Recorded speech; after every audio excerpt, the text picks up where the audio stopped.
Brian, Yeah. does Santi still come to your house? Yeah, but I don't know if I'm on the good list. Is he bringing you a clutch? Nobody's on the naughty list this year, Brian. It's that time of the year, folks. Sorry you've been away for a little while. We had to do an air-to-sea rescue for Brian on his first self-driven Twitch, but we're back. We're recording, and here we go.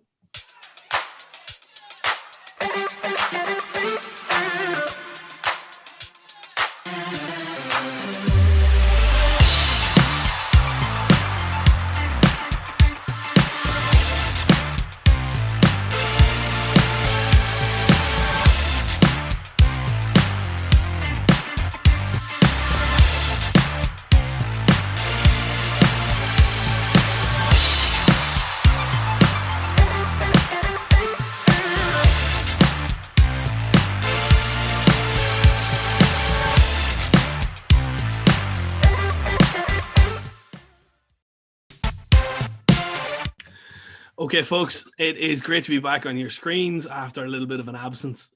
To be honest with you, we needed a break. It's Christmas time. We have to spend some time with our families and stuff like that. Brian was in rehab. We all had different things that kind of took us away from the production end of things. But we're back now with our Christmas episode. And what we thought we'd do is we would give you a roundup of the best birds of the year. We're also going to finish up by recommending 10 must-have gifts for the birder in your life. And then Brian's going to tell us a story about his most recent epic adventure. We may not go in that order. In fact, I think, Brian, you should tell us now about your recent epic adventure. Thanks, John. Get that out of the way first. So I'll set the scene, everybody. Brian's going to weigh in here, but I'll set the scene. So there comes a time in every young man's life where it's like a coming of age moment where he learns to drive. Okay, now that, like most developmental stages, that happened a wee bit later for Brian, but recently he successfully passed his test. He got the car insured. And he set out on the open road for his first ever Twitch. Brian,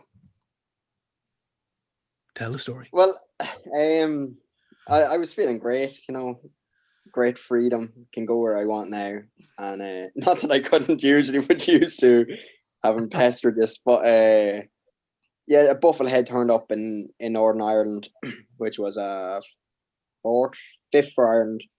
And First for Northern Ireland, wasn't it? The first for Northern Ireland and the first ever adult male.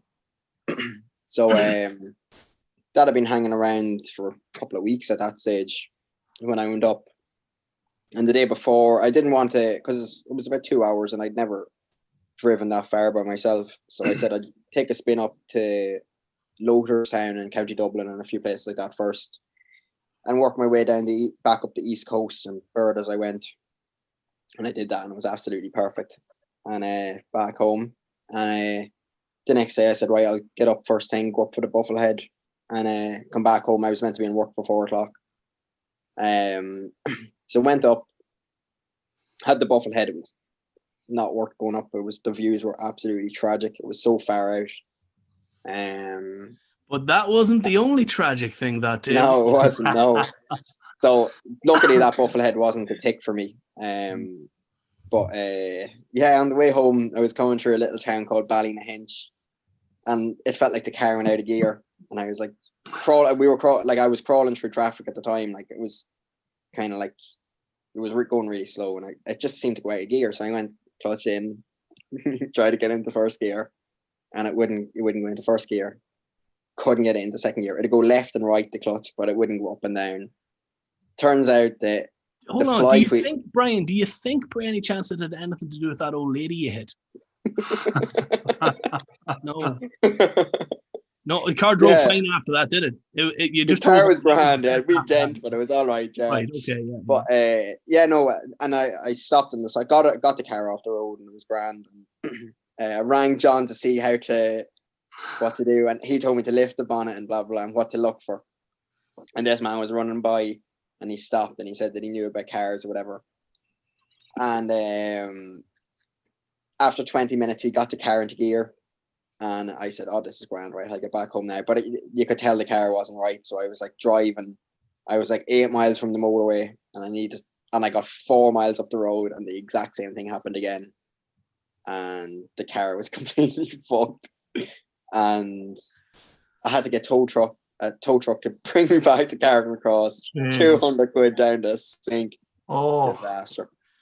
Well, you get I think car it's the fixed anyway. flywheel. The flywheel went or something. I don't even know what that is, but I think it's to do with the tilting. Yeah, apparently, it goes right yeah. novice and inexperienced young drivers. Peter, you doesn't it? Something like that there. no, never did that like that. No. No. You've only locked the keys in the car. How many times, Peter? About 7 times. It's hard to beat a bit of cyberbullying, lads, which is essentially what this is, but or a bit of hazing at best. But we all do those types of things when we're driving. I personally wrote off a car trying to impress a girl one time. So I do have a similar story looking for ducks. I was it's a little bit of an aside, but I went one day. I went out to decided to do the Midland Lakes, and I think it was, I can't remember, it was Loch Owl, one of the lakes in the Midlands, and I couldn't see the ducks, so I had to walk across this forestry to get close to the flock. And as I walked across, I was going to jump across this what looked like wet grass, and I said, no, I'll step in the middle of it. And I stepped in the middle of it, and it was like a sinkhole, and I went straight down to my chest, literally, like Whoa. up to my neck, completely submerged. And my binoculars just raised up above the grass, and the scope was okay. So but that's the main thing. Once the scope was okay, yeah, that's grand. Yeah. I could have been killed. Like if I had went under the vegetation, I wouldn't have been able to get back up because it was like sludge. Anyway, it took about 10 minutes. I used my scope to drag myself out. I was soaked from my neck down. Went back to the car. It was the middle of winter, so it was freezing. So I started driving home, and I was on this kind of a back road behind this lorry from a quarry, and I had the Skoda Octavia, and they've got a very low body, like it's really low to the ground. And as I was driving behind him, next thing he went over a bump, and a big rock fell off the back of the lorry, and it was right in the middle of the road, and I couldn't avoid it. And I drove over it, and it as soon as I drove over it, I heard a big thud, and next thing beep, red lights flashing. All the oil left the car in about 30 seconds, and the car just stopped at the side of the road. And I had to walk for about 3 miles till I found a house, and I was knocking on a window, like, and the woman was looking at the window. She didn't want to come out. I was covered in mud, like, and anyway, eventually my wife there to steal our kids, Peter. My wife was 8 months pregnant. She had to come out and collect me in the fucking dead of night. Then at that stage, it was an absolute disaster. Needless to say, I haven't been back to Mullingar since. Did you see anything on the lake, Peter? I saw a couple of crossbills. That was about it. Well, fair play to you. Fair play to you. Something out of nothing. Yeah. Sorry, Brian. Go on. Yeah, no, that's basically the story. Got told. Brian's first twitch. Yeah, disaster. How well? Absolutely. Yeah, well, look, the main thing, I saw the bird, and it was the most unsatisfactory bird ever. Like a male bufflehead, you think, oh, that is going to be class. Yeah. It was literally a speck in the scope. Actually, Martin Dehan, I think he watches our videos, and I met him there for the first time. Very so cool. He saw the Black Brant about 2 or 3 weeks back. So wouldn't mind seeing that. I was up looking at the bufflehead. I met Tony Donaldson, as it turned out, founders, or Tony Adamson. It's Joe Adamson's brother. He boards regularly over. No, it was Donaldson, was it? Is it Donaldson? Adamson, Donaldson, no? yeah, no, definitely Tony Donaldson, yeah. Is it? Yeah. I met him anyway. He found the board, so he was telling me all about it. Well, I cut that, Peter. So your story is completely irrelevant. Yeah. I think it's Adamson, but yeah, we cut that. Well, that's not coming out. That's not coming out. That's a big. Excellent.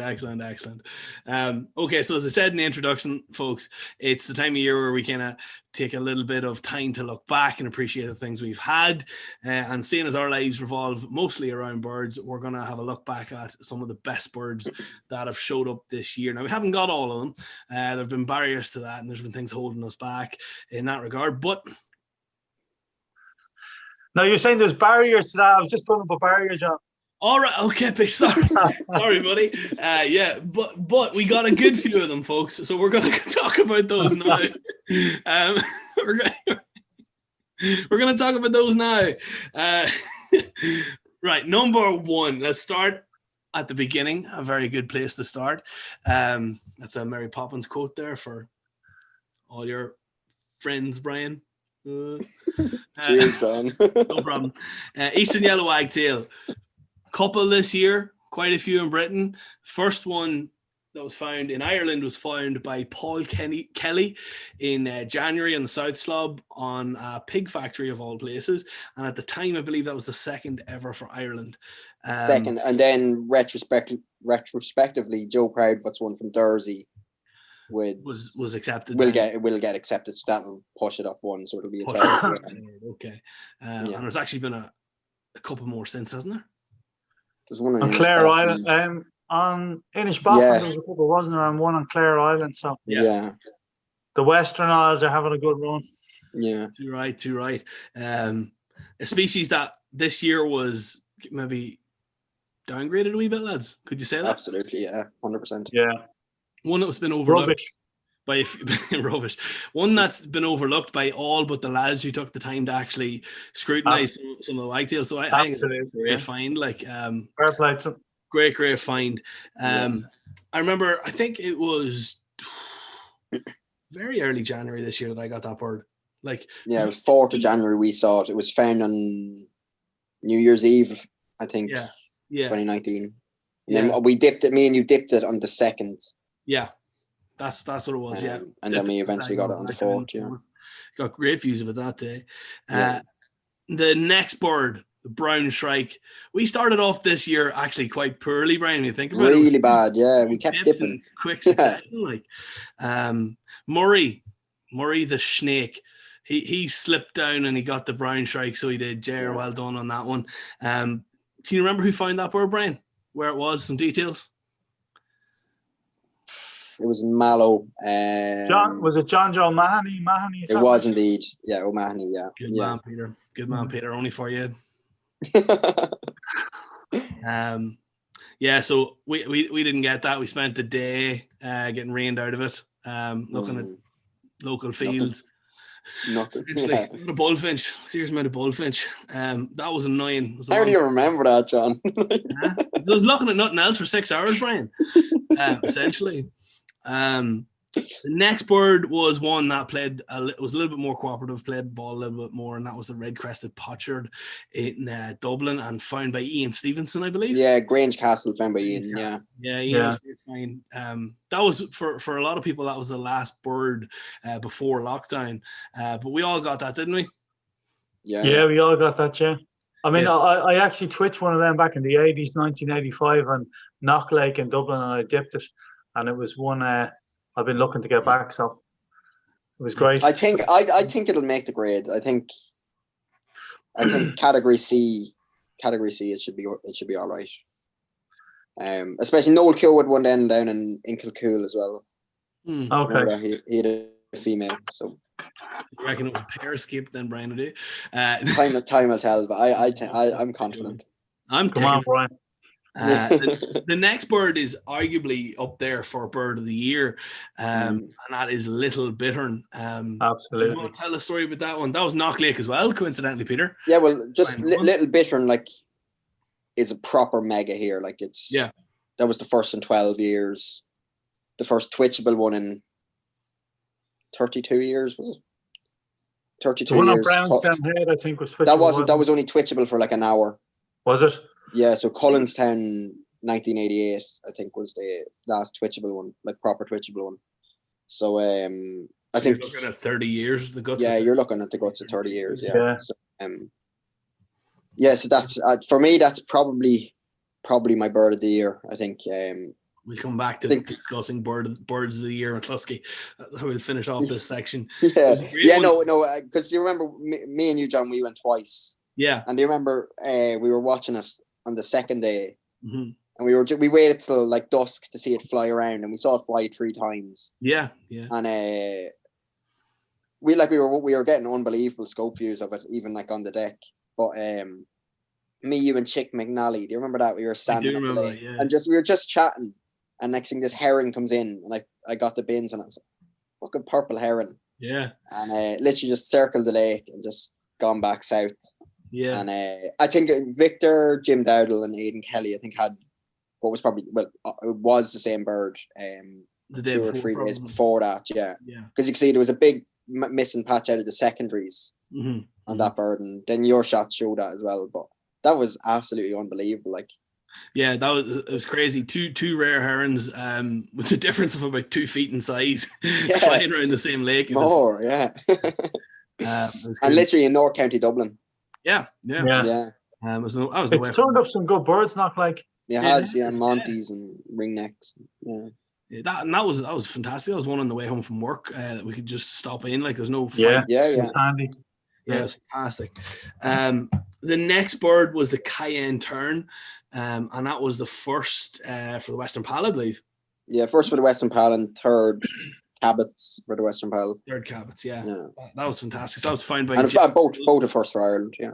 Yeah, that was found by Jim Dowdle at Ladies Island in Wexford. We got great views of that too, didn't we? That was unbelievable, yeah. We saw that twice as well. we did indeed, yeah. Guys, we move on from there to the brown booby. But a quick aside, are we forgetting about an American heron that arrived and died? No, that was last October. That was October 2019. Least bitter. Yeah. Fair enough. 100%. In Kerry, yeah. Yeah, so near Farnport Airport, wasn't it? Yeah. Nice.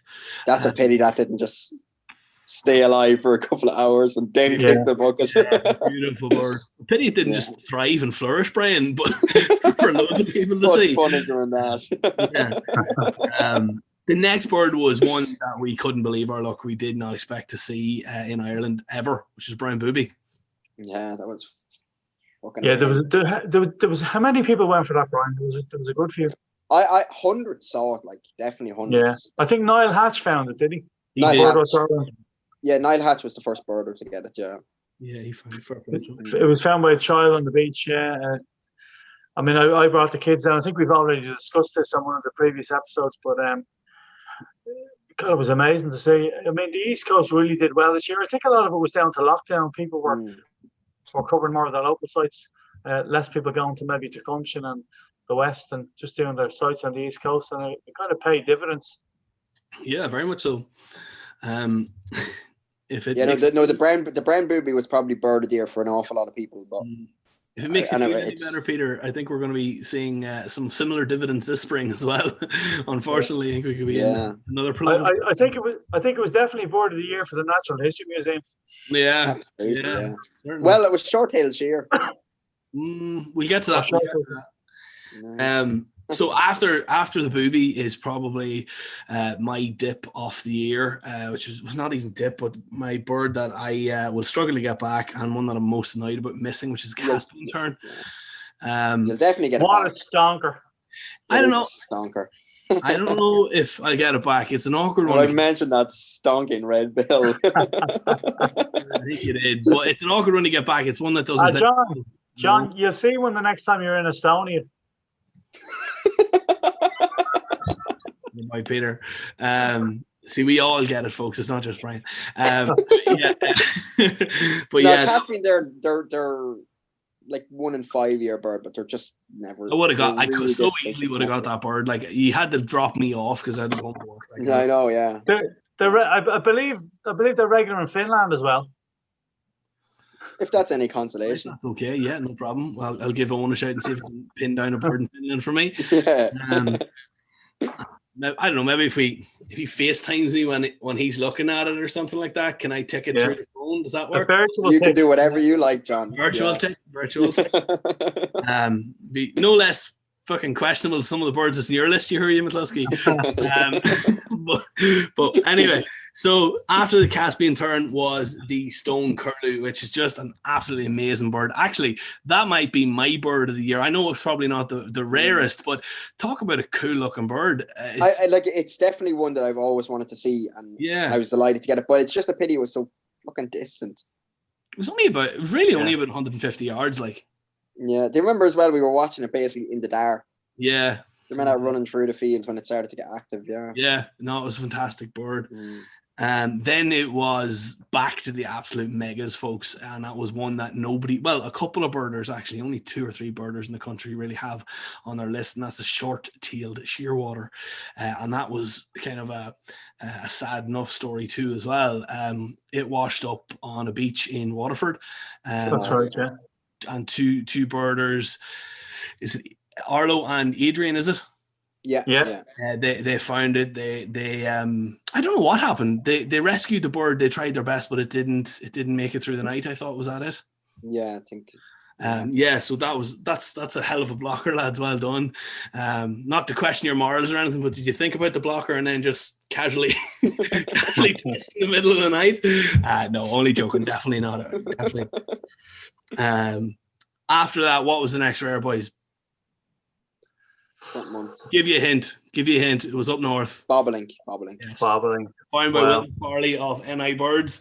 Fantastic find by Wilton and well earned. He was saying that on the day that it was pretty much the first rarity that he's found in 20 years of birding that particular stretch. He's a holiday home up there, so that was an absolute mega and well done. Yeah, rare passerine. I think has he found Huddle McGanzer up there, Brian? And was it Huddle McGanzer? I forgot about that actually. Dresser's Eider. I forgot about that Hoodie Merg. I think not in the same place though, was it, or what was it? That was the first passerine, wasn't it? The bobolink was the first rare passerine, yeah. Oh, okay, fair play to him. Found other stuff. I was doing you a disservice there, Wilton. Have to apologise. Well done. From there, we went to the Arctic warbler, another bird that I dipped, and McCluskey has questionably ticked. Peter, you didn't need it. Shots are very questionable. Did you? No, I was fortunate enough to get one on Cape. God, it must be 10 years ago, 10 years or more. Steve Wing found in 2009, yeah. Yeah, in Cotter's Garden, and we got amazing views of that. So I wasn't even tempted, John. Lucky for you. I heard it's a dirt bird anyway, Peter, but we'll not complain. Any bird that I miss is a dirt bird, and any bird that I have over Brian is the best bird you can possibly see in Ireland. Essentially, is the way it goes, folks. After the Arctic, it was one of my favorite twitches of the year, which was the upland sandpiper on Inishboffin. We ended up getting crippling views of that. Very, very happy with that. That was the main twitch that we were going, and I really thought we weren't going to see it. Yeah, I thought that was going to be a questionable one. Then we ended up having it perched up on the wire and everything. Yeah, unbelievable. Yeah, fantastic find by Anthony McGeehan as well. Well done, Anthony. From there, it was the Marsh Hawk. The next day, basically, we've told you this. Next day, yeah. Brian and I headed down to Cork, and we hooked up with the Northern Harrier that was found there by Dave McGrath a couple of days previously. It gave pretty good, if a little bit distant views, but definitely one of my favorite birds of the year. Would you agree, Brian? Probably up there, yeah. Pretty savage bird, wasn't it? Yeah, that was top class, and that was the first, because it's hard to know with kind of things like Northern Harrier, and when they turn up in a couple of years. So you go from the first record to the 8th record or whatever. Am I right? First to the 7th record, I think. And in 5 years, and then nothing. So it's hard to know whether that's a complete fluke, with them turning up, or if that's a once in a lifetime kind of occurrence. But so that's why it was. We don't know how regular they show up. Basically, is what you're saying. There. Yeah. Definitely a nice one to have and a good one to see. Very, very enjoyable bird. After that, actually, it took us to the next time we got a tick, and the next pretty big rarity as well was on our Les Mis trip, folks. I'm sure you all remember that quite well. We did a vlog about it. Got some very good positive feedback on that. Actually, the lads love to see us panicking and driving up the road trying to get this bird. Actually, but yeah, so that was the Black Paul Warbler, and you all kind of know how that went. And we were lucky to get it. It was found by Dan Ballard. there were issues with access. The panic was prolonged because we didn't know how long we didn't know if we were going to get access to the farm to actually go and see the bird, even though it was still there. Brian. Well, the main thing is, John, that I was allowed up. yeah, and luckily you had 15 minutes to recover and identify the bird before we got there. So that was useful for you. No, in all seriousness, poor Brian had to run the guts of. He ran the guts of 3 or 4 miles anyway. It was funny, which is, I couldn't have been able to do that. And that was Peter and I's first 2-tick day in a long time. So we left the Blackpool and we drove over to Courtmacsherry, just past Courtmacsherry, and we picked up on a leased sandpiper that was found by James O'Neill when he was ringing, I believe. And that was brief but satisfying news. We were delighted with that. And then the next big bird that dropped in the country was the Philadelphia Vireo. Arrived on Inish. No, John, you missed a big one there. What did I miss? Tennessee warbler. Ooh, didn't even make the list. Jeez. Brian, tell us briefly. I don't want to sicken myself telling that story again. Just a brief recap, Brian.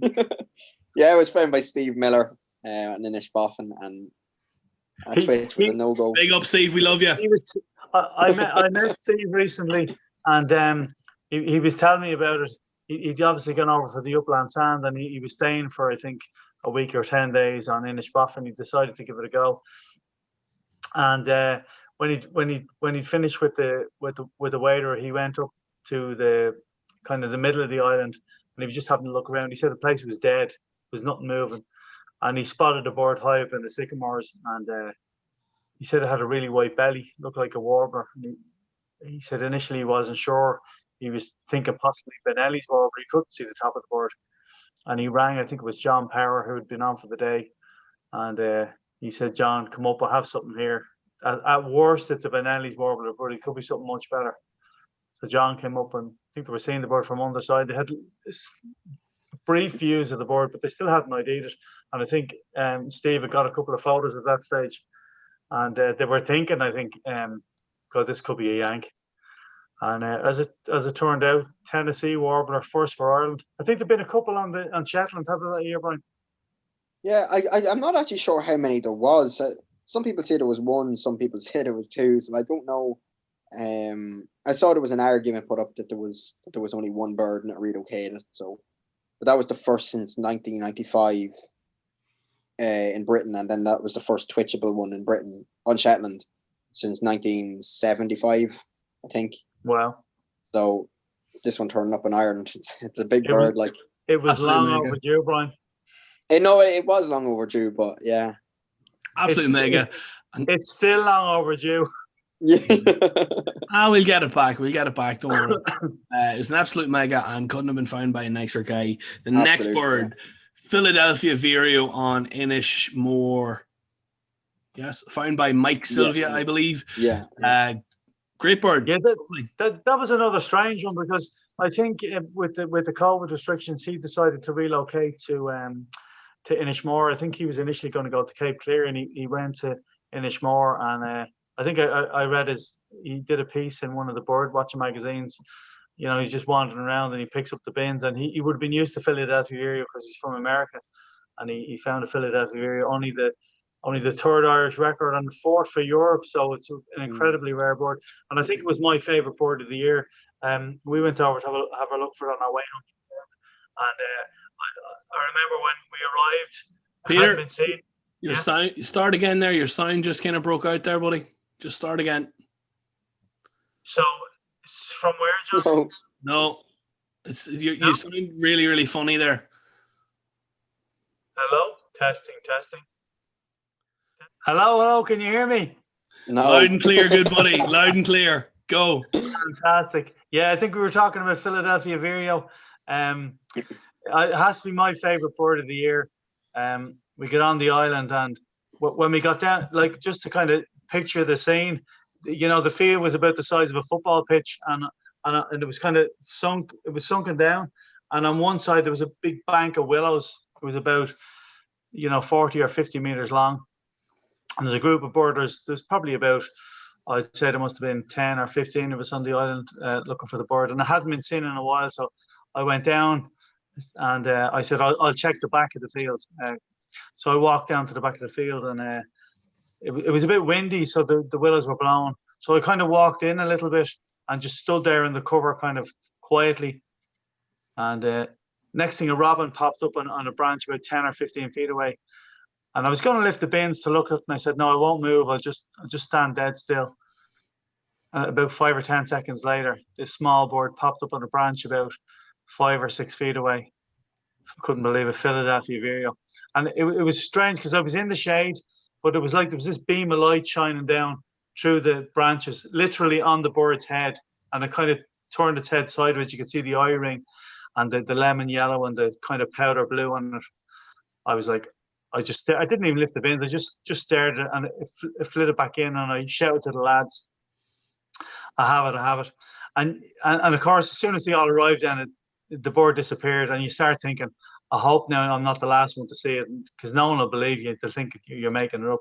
So they all kind of crowded into the spot, and I went a bit further down. I made some room for them, and there was a kind of a very narrow patch of willows. And I said, I'll go back down there, and if the bird kind of passes back on its feeding circuit, at least it'll have to pass me to get to the other end. So I waited there out of sight of the rest of the lads, and next thing I see it coming up through the kind of tunnel of vegetation, and I let it roar again, and all the lads got down. Unfortunately, I think everybody got good views, even if they were brief.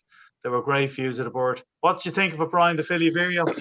Well, when you just got your first view, I was standing beside you when we hadn't seen it, and I remember you saw me just scanning or whatever I was scanning through, expecting to see a chiffer, kind of like bird, the way it was behaving, and you were like, no, and you just literally just said, look, it's more like a reed warbler, just the way it moves, and it'll sit still. And I was not expecting that. I was really thinking it was going to be like a Philosoph, just kind of bopping around.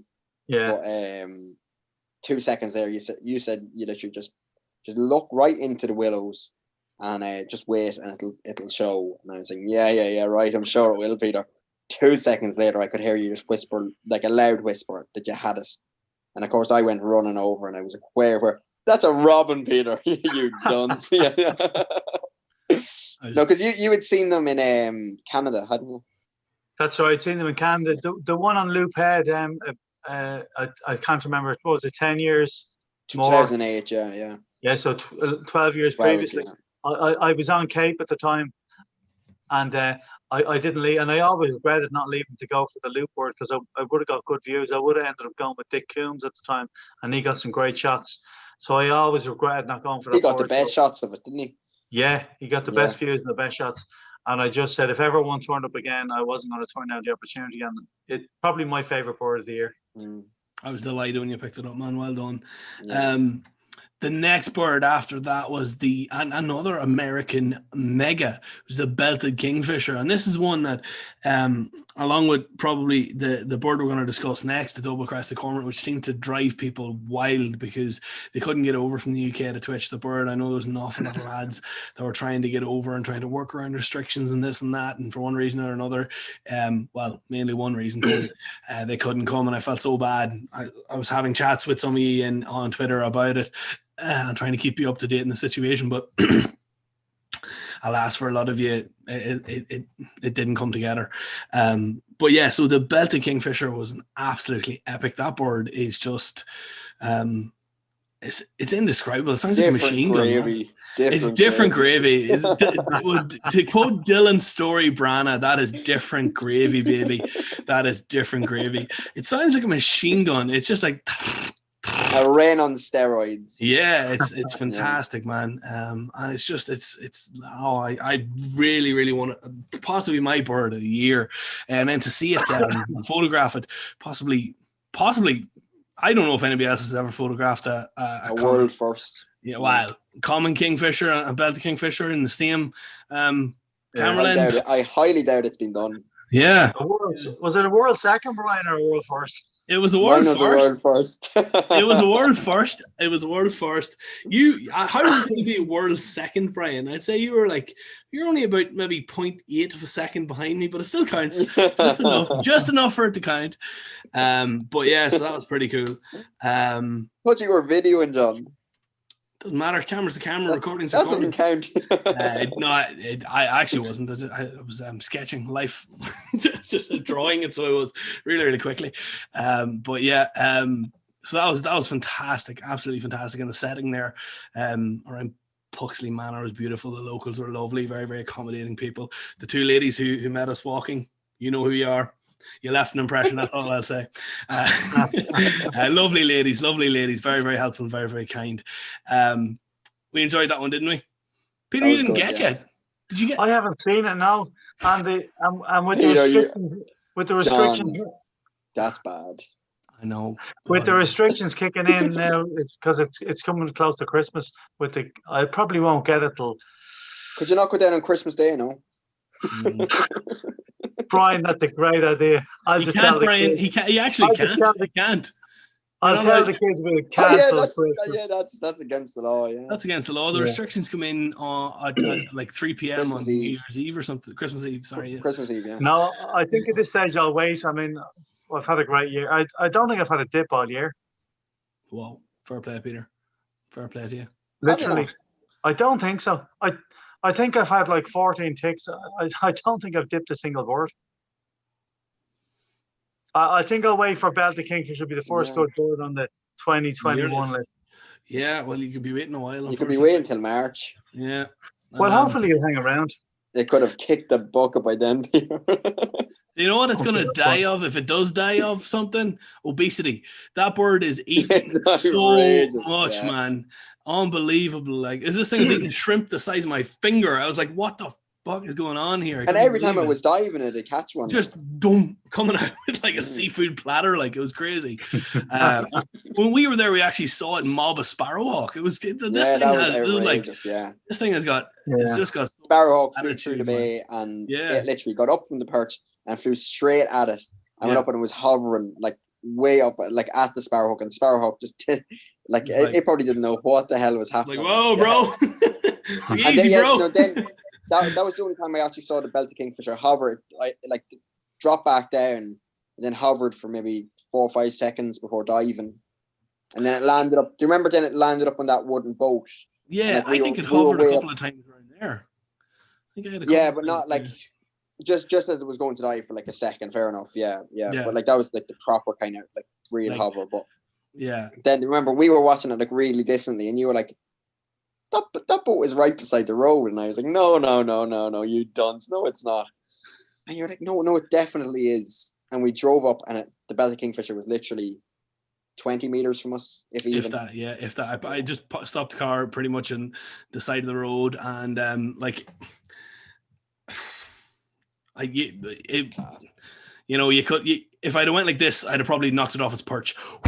We were maybe not that close, but we were pretty close. We were within maybe what was it? It was a good like 40 feet, Brian. Would it be? I'd say probably. Well, yeah. I'd say probably maybe 20, 30.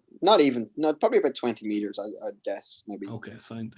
We were really close. They were pretty cool. I think I sent you all my shots, Brian, but I must actually get. No, you never actually did. Did I not? No. Okay, no. Well, I must get around to that. I must have a look at that. I never got a chance to process them, unfortunately. But that brings us to the next bird. So how would you have sent me the shots if you hadn't processed? No, because I remember specifically taking the card out of the camera, and they must have been in a file or a folder here on the laptop, and I just forgot to send them on to you. Fair enough. But I did the grunt work when you asked me to, so. That's half a favor you owe me. But yeah, so the next bird was the double-crested cormorant. Sometimes when we think about cormorants, they're not unless you're Cian Cardiff and you love your protractors and you're out measuring. He's the only man I know that brings a protractor out bird. King of cormorants. Too right. To be fair, they're sometimes they're actually quite persecuted by anglers, stuff like that. They're not always given the credit to deserve, because even just like a great cormorant, in a breeding plumage with the kind of silvery blue and the nice white patch in the hip. They're like actually quite nice looking birds at certain points, you know. But it's hard. It was sometimes maybe a wee bit hard to get yourself motivated to twitch a cormorant until you realize it's a double crested cormorant, and it's quite rare. But I must say that I thought that it was actually quite a nice looking bird, quite a striking. Yeah, that was kind of one going down for when we were going down. I went down with Jer. Yeah, and we were kind of thinking like, well, like it's a double crested cormorant, like it's going to be a really, really crap tick. And I'm not even messing. I'd put it ahead of the Northern Harrier. Would you? I would. Yeah, because who found it, Brian? Oh, Seamus Enright found it.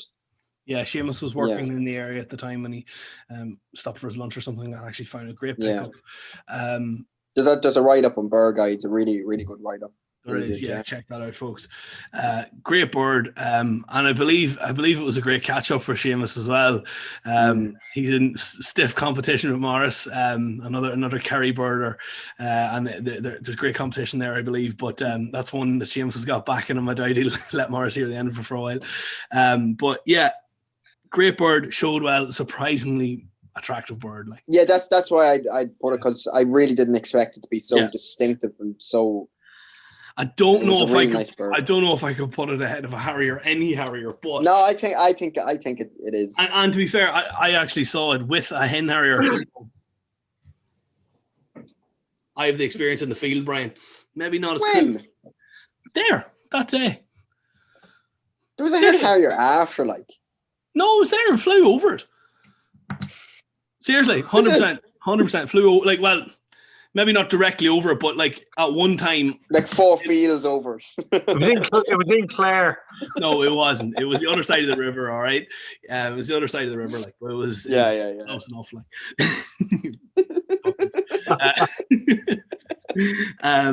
so after that, we have the bufflehead, or the clutch bird, as it will henceforth be known. Yeah. Male bufflehead. I got decent enough views of that. Peter, what do you think?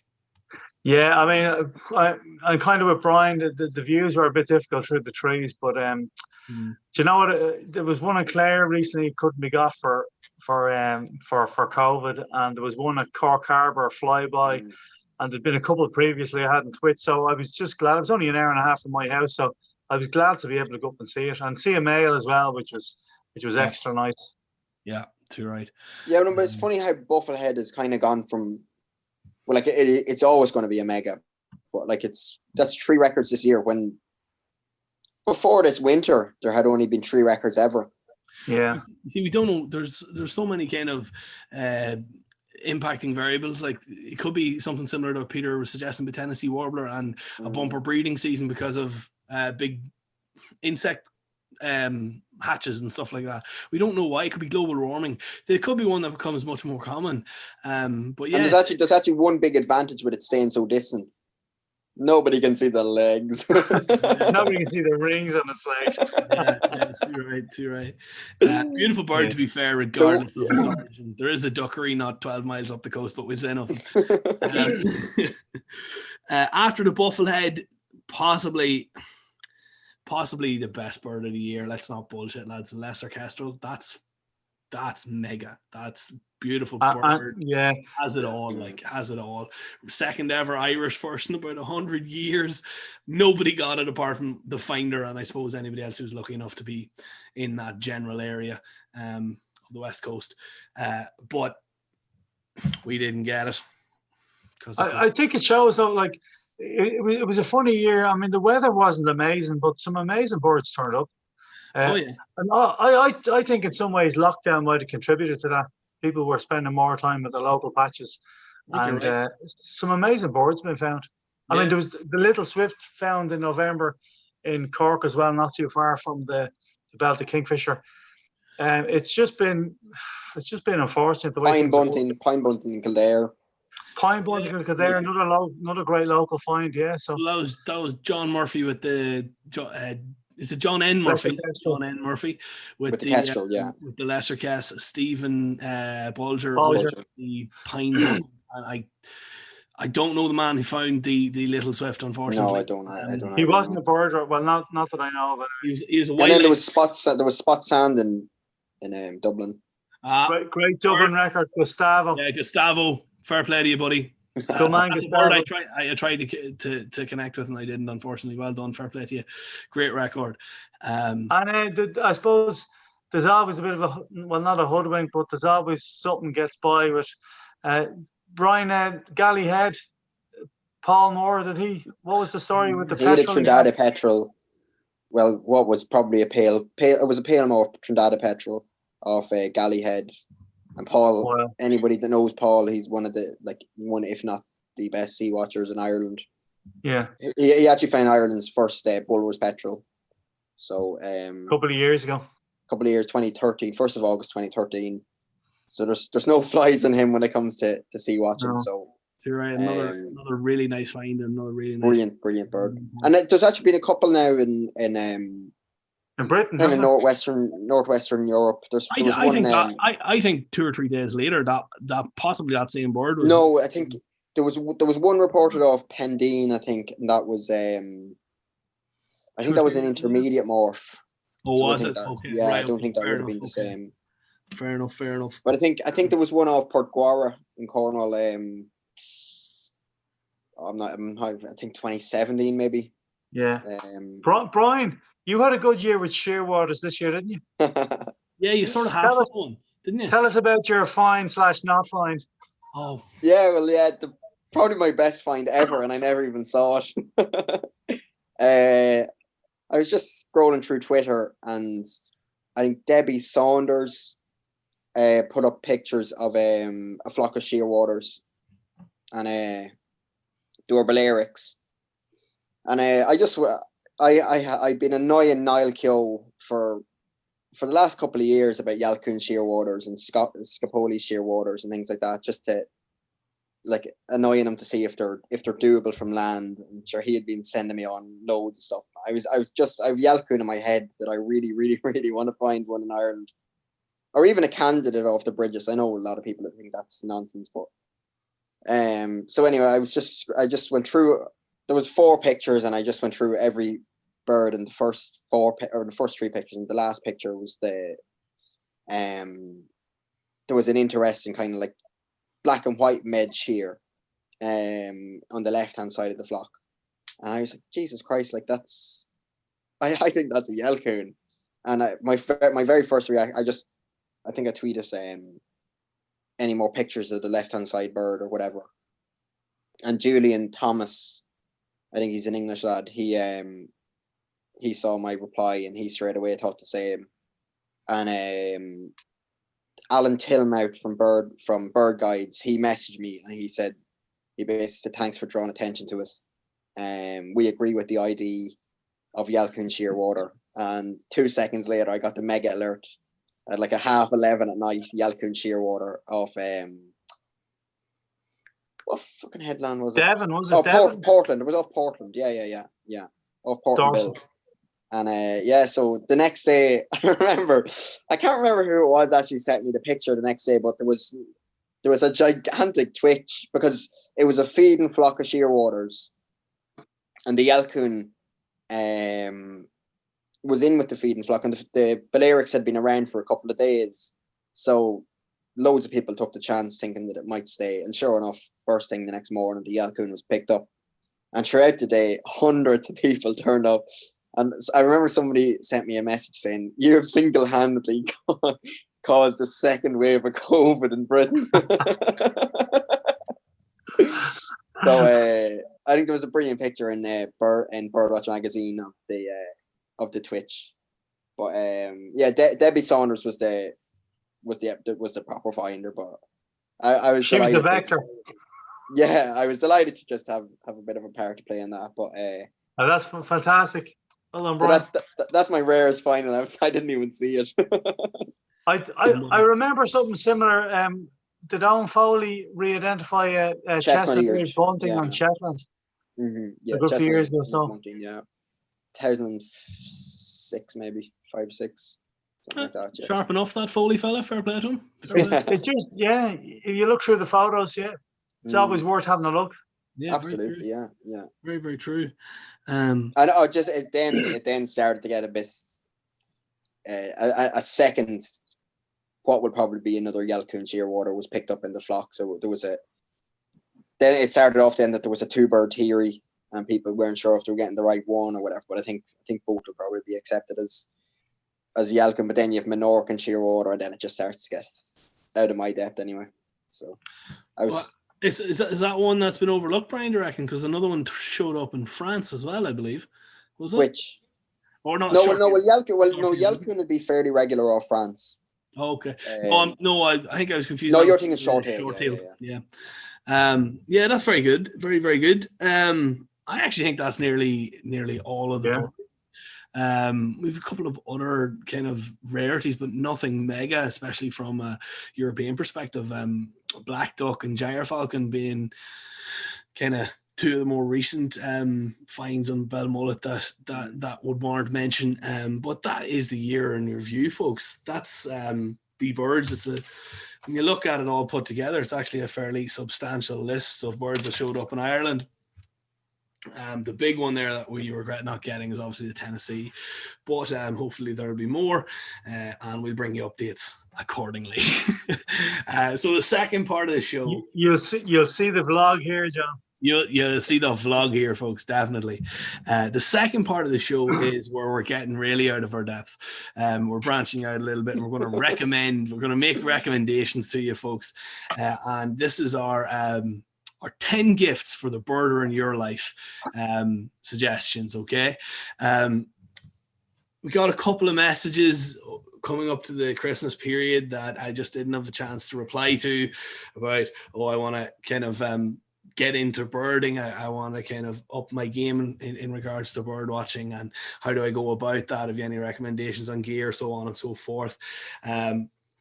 Or how do I go about getting into the pastime? Just general questions like that. And we're going to address those types of things in a future video. Don't think we're ignoring you. It's very, very hard to answer what is quite a difficult question in a flippant or throwaway manner. And that's essentially what we're going to approach these 10 suggestions. Or that's essentially how we're going to approach these 10 suggestions. Okay. So we split it up: cheap and expensive. Okay, so 5 kind of dear presents for the birder in your life, and 5 stocking fillers, or 5 cheap enough presents that we would recommend. So we'll get down and dirty first and do the cheap things, will we? What do you think? On a budget, don't say cheap. On a budget. On a budget, yeah. It's like your first girlfriend, lads. She wasn't cheap. You were just on a budget. Okay, so your cheap-ish recommendations, okay? So the first thing I'm gonna do the down and dirty ones. That's me. And the first thing I'd recommend is a spud. And I know what you're thinking.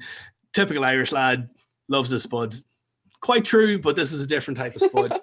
This is a microfiber cloth, okay?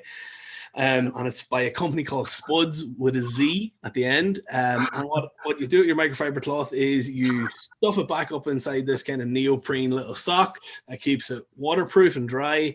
And you attach this to your bin's harness or your bin strap. And you have it always on you, no matter hail, rain, or snow. You have something to clean your optics with in the field at all times.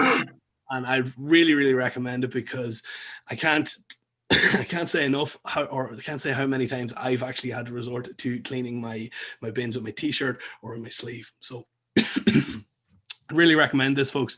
It's about £7. It's not going to break the bank. Especially if you're on a budget. or just cheap. Boy, Brian, criticize the poor. Okay. Option number 2 is these pair of Solignac mittens. They come from Decathlon. For those of you unfamiliar with Decathlon, they're essentially a big budget retailer of outdoor gear.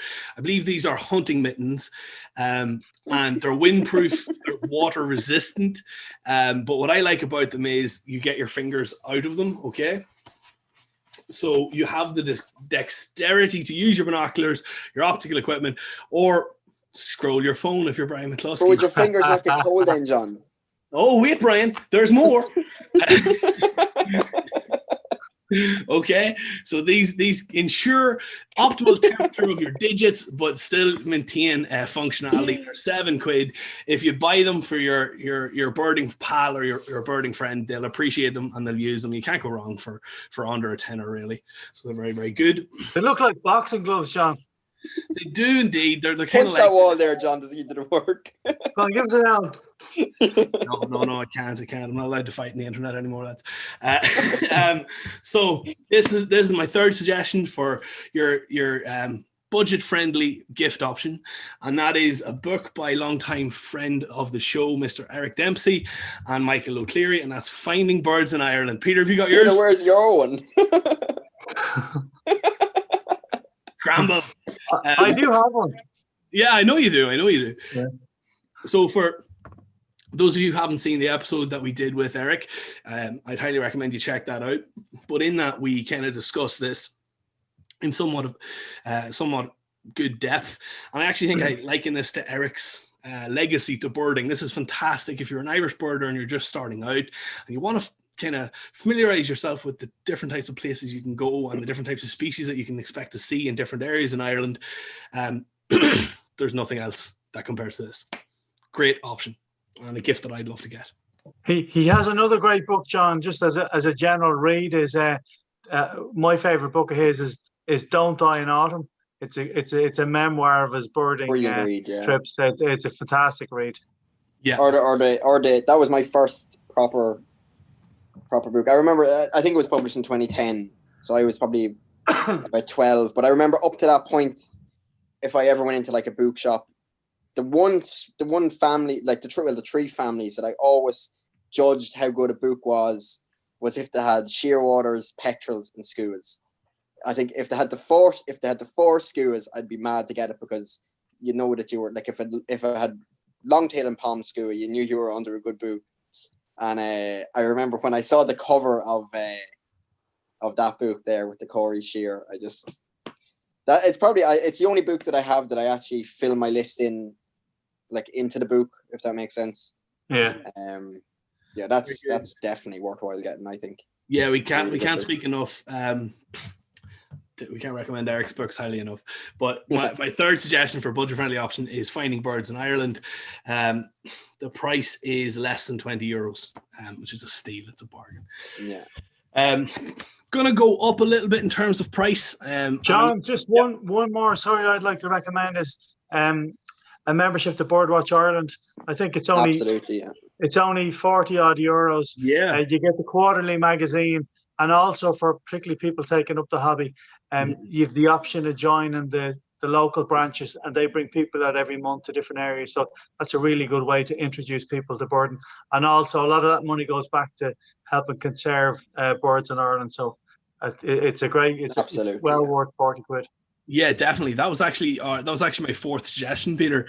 And it's one of two of the budget-friendly options that are over 35 to 40 quid.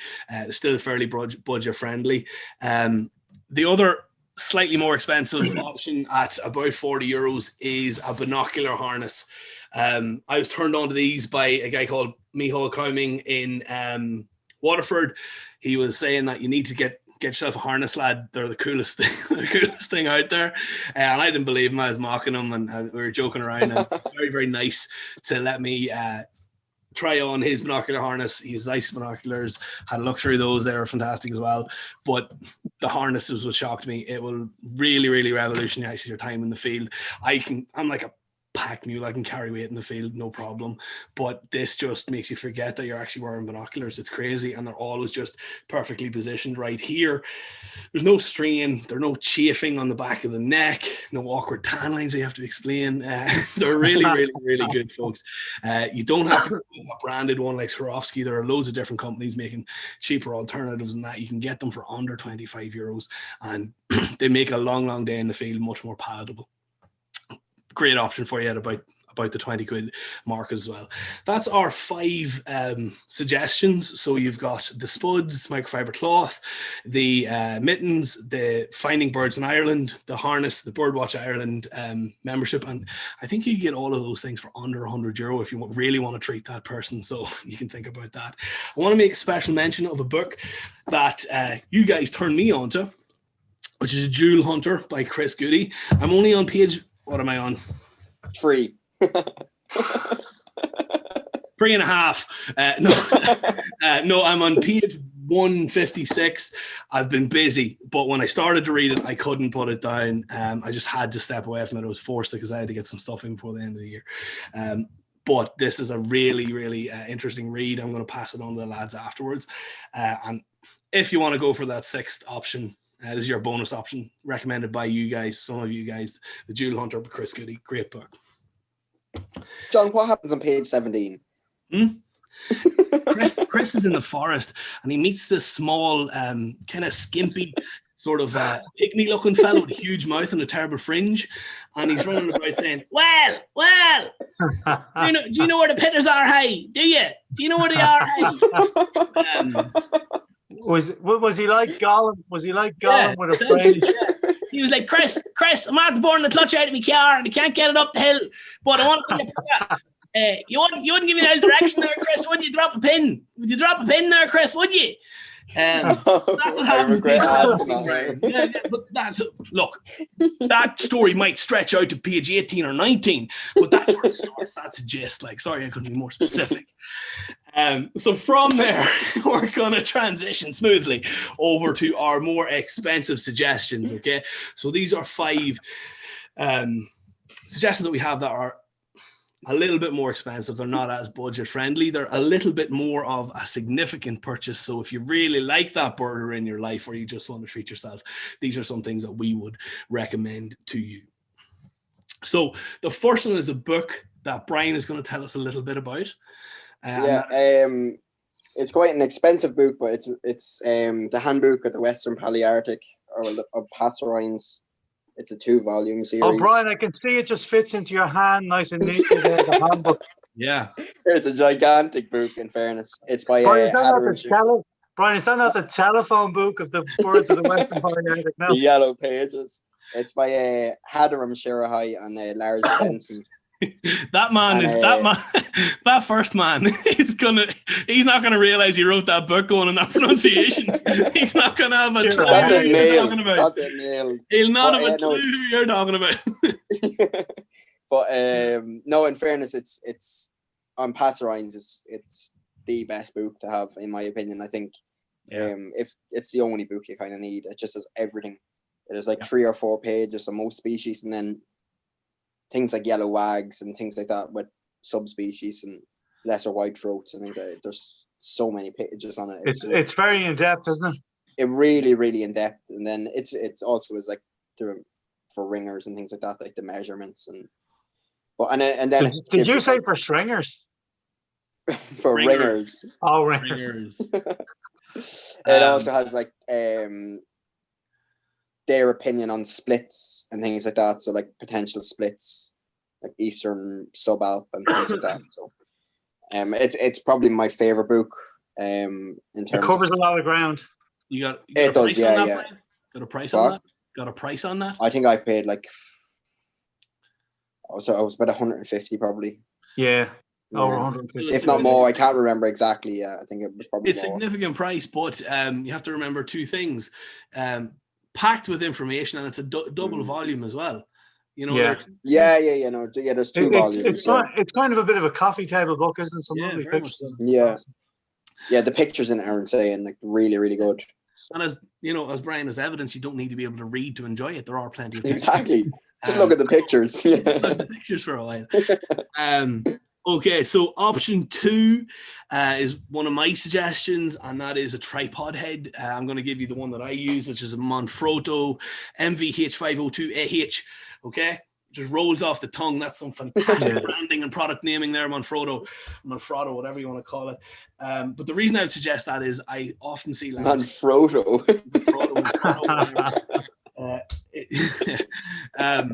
But yeah, so The reason I'd recommend a tripod head is that I've seen so many lads that they go out and they break the bank on fantastic, really expensive optics, and then they prop them up on a matchstick and hope for the best. So this increases stability of. I have a fairly average Manfrotto tripod, but this increases the stability of it when you're doing things like sea watching, all those different things, and it's fantastic for filming as well.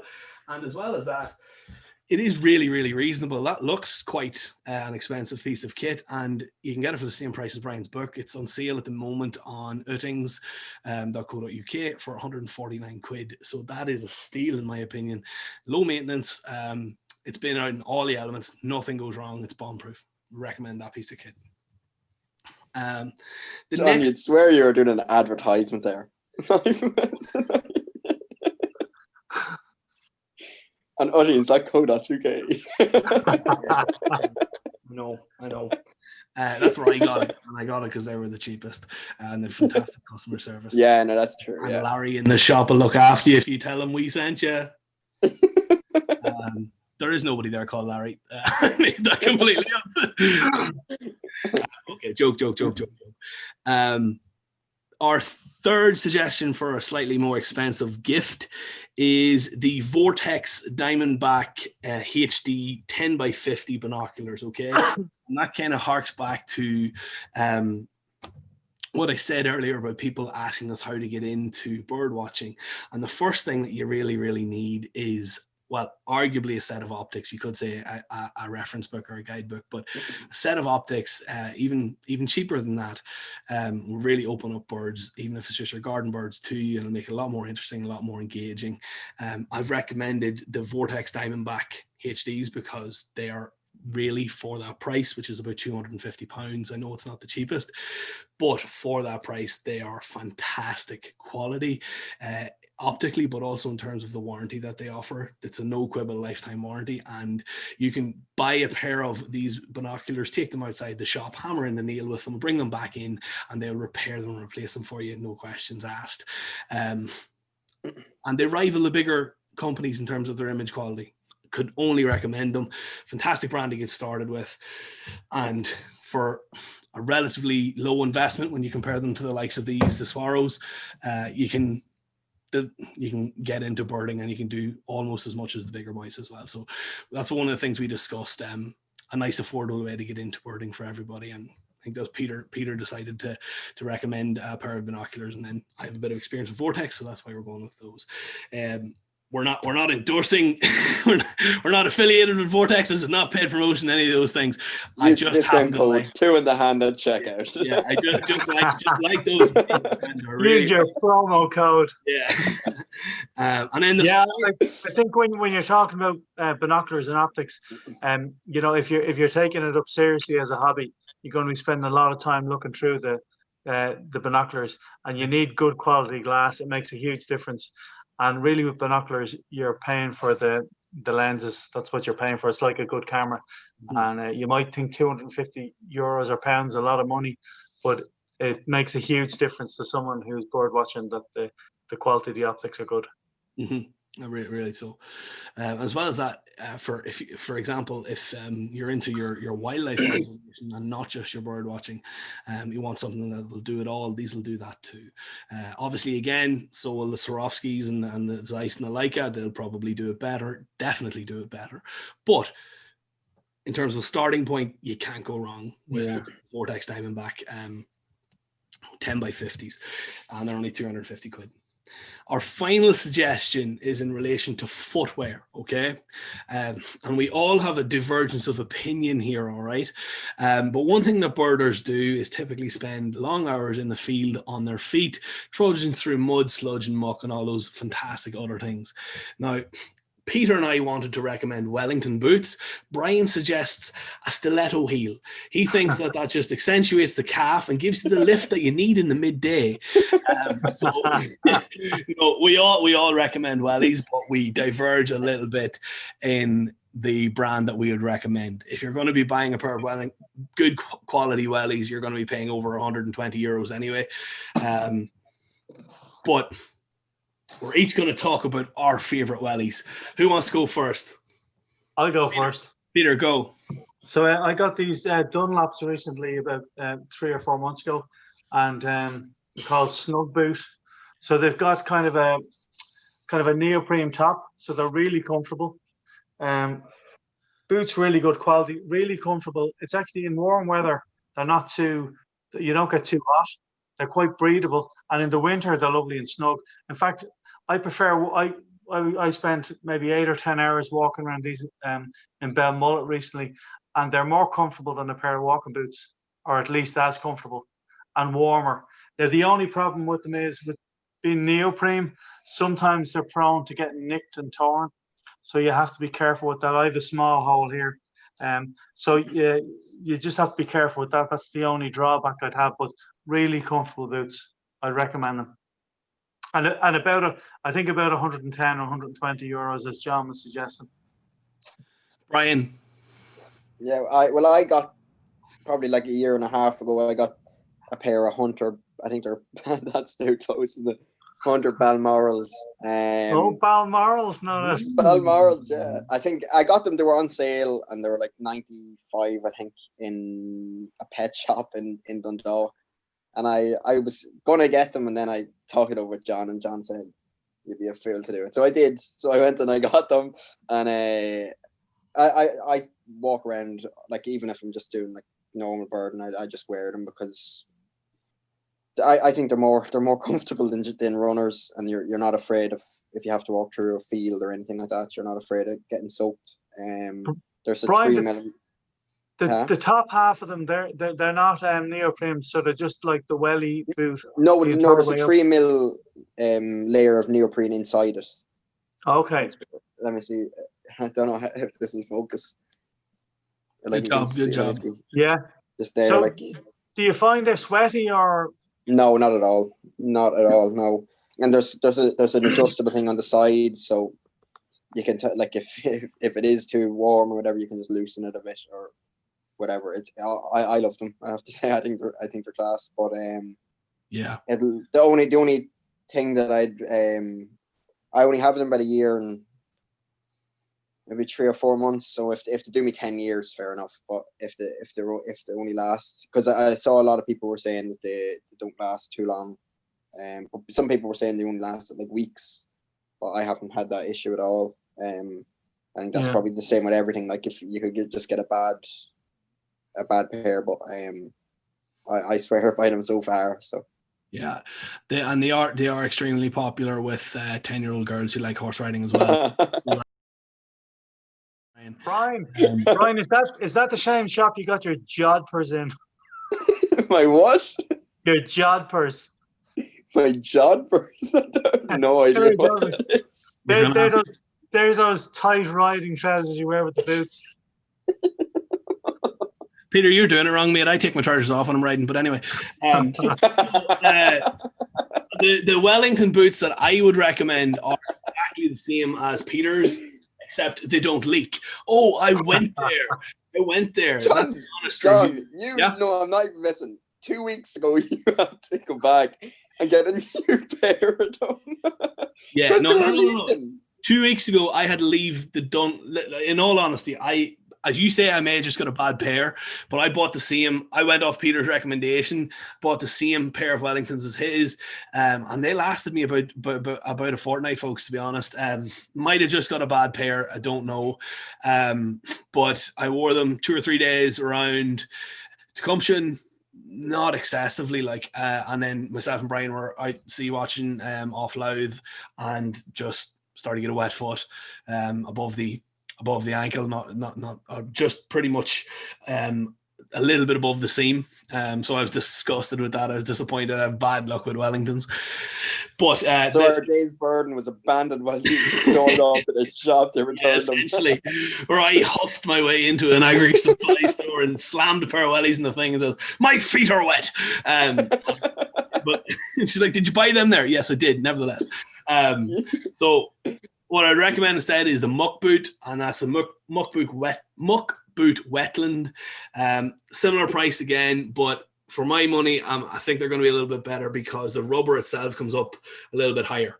So I'm going to assume that it's going to take, I suppose, the pressure off the neoprene, which is going to be, it's not going to be as kind of worn by the ankle, is what I'm going to assume. Yeah, 'Cause I can't think of anything else that went wrong. Yeah. Because it's a little bit, I think the neoprene is a wee bit lower down on those. And I Yeah, think you're right. Yeah. that's where my ankle was moving, maybe stressed the seam or something. I don't know. But I go with the You know, what are you doing with that welly? Giving it a good sniff, Brian. What a boy. Nice to Jared lend you those, Peter. Anyway, what does Jer swear by in terms of wellies? What's the Aggiles? They're a great pair of wellies. yeah. He used to have muck boots up to a couple of He years still ago. does, I I think. He still Does he has. still have muck boots? I think he is both, yeah. Okay, cool. Because he loves his comfort. He loves Yeah. his Murray. Yeah, he loves his comfort. I will say, And his skinny lattes. I will say, I personally didn't like. I tried on Hunters as well. I didn't like them. I found them a bit restricting in the calf. But my calves are so big they can be called bullocks, so it doesn't matter. Your mileage may vary on that one. I thought Peter's Dunlop pair of wellies were, as he said, incredibly comfortable. More comfortable, marginally more comfortable in the muck boot, to be fair. But I think the muck boot will be just a little bit more durable. So I'm willing to go with them. They're still a very, very comfortable boot. The point we're trying to make here is, folks, the birder in your life will probably like a few pounds spent on a decent pair of wellies. Yeah, like they're, bins are important, but wellies, like footwear, decent footwear when you're outdoors. There's nothing worse than being out in winter and being standing in a field for hours and your toes numb with the cold, like. Very true. So. So by way of a summary, folks, our recommendations: 5 cheap products that we're recommending were the Spud, second was the gloves, third was the harness, fourth and fifth were the books that we mentioned. Also the Birdwatch Ireland membership, which you're also helping out a very, very worthy charity. Yeah, absolutely. A bit of financial strife at present. We recommend that one. Underline, exclamation point. Then the expensive gifts that we would suggest would be the tripod head, the handbook to the birds of the Western Palearctic, Vortex Diamondback HD binoculars, and then the Wellington boots as well. Was that 4 or 5? We had only 4 expensive ones. So get the fingers out. Come on. We had only 4 expensive gifts. That'd be another one to mention.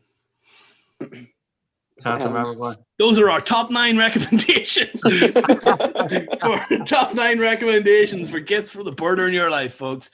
And that is the 3 things that we wanted to talk about in this episode, folks. Brian's first ever Twitch, a roundup of the year's best birds, and then our recommendations for gifts. Well, actually, no. What's all your bird of the year? Okay, that's a good way to finish. Bird of the year. You go first, Peter. I think it has to be Philadelphia Vireo. It was I was just a magical bird, and It was a good catch up for you. It was one I wanted to get back, and it was just it was nice sort of to kind of find it in the bush, and it appeared so close to me. Got amazing views. Yeah, Philadelphia Vireo. Fair enough. Yeah. Brian. Done. No, I don't know. Well, I'll go. I have 2. I have 2, and it's kind of up in the air between the 2 of them, I suppose. I know you're going to expect me to go for the Marshak, but I'm not. Fantastic bird, but no, I'm going to either go for the Upland Sand or the Belted Kingfisher, because to me, those birds were just something special. Everything kind of went right in those days, and just different gravy. Different gravy, baby. Dylan Brana says, different gravy, baby. Has Dylan Brana ever said that? I can guarantee you. Every phone call, every text for the next 6 months, it's different gravy, baby. But anyway, I'd say I'd probably just go. I'd go a little bitter. I think. I just think that was amazing. Yeah. It just. I remember when we were all standing. You were there, John. I think. Were you there when Victor picked it up? Yeah. He literally just like whispered, like everybody was just chatting and like waiting for it to come out, and Victor said, "It's coming out!" Like, and it's like panic literally just started. Nobody could pick it up because it was way in the back of the reeds. And of course, Victor, he picks up everything first on a Twitch. Yeah. He's always the first to pick up the bird, and then the views in the next 2 days were outrageous. Yeah. So I think that probably gets. It's not the rarest. It's a mega, but it's probably probably my bird of the year. Excellent. Folks, let us know in the comments below what your bird of the year was. We'd be interested to hear, especially from our international friends. You guys are the epitome of different gravy doses. So we'd love to see your birds of the year. We'd also urge you to like, share, and subscribe. Follow us on Twitter and on YouTube, obviously. Tell your friends as well. And I think we should end this segment by saying thank you. We didn't expect actually for this to, we thought basically we were going to do like 2 or 3 episodes. Yeah. We thought Jer was going to be the only one watching and he'd be ridiculed mercilessly. We thought we'd be lucky to get to our second episode, and the feedback has been so positive, the engagement has been so good, and you're all been so genuine and nice that we can't thank you enough. That's what keeps us going, John. Yeah, very much so. Very much so. We're going to be back in the new year with some more content. We've got vlogs. We've got guests lined up. We've got a couple of reviews, folks. Ooh. Reviews on the spuds. Yeah. No, Brian's going to do lip liner. I'm going to do high lipstick. And Peter, you're on the later hosen, aren't you? That's what you're going to be doing. Yeah. No, so we've got more content. I'll have to ask Jer, can I borrow it first? We've got a lot more content planned. We've got a whole series that we think you'll love. So watch this space. For now, Merry Christmas and a Happy New Year to you all. Bon Noel, whatever the greeting for your particular holiday tradition is. We want to express it in a positive fashion to you. Okay. Have a great one, folks. We appreciate you. Stay safe. Happy Christmas. Happy holidays. Season's greetings. Peter, sing Yeah. us out, my friend. Sing us out. I want to wish you a Merry Christmas. I want to wish you a Merry Christmas.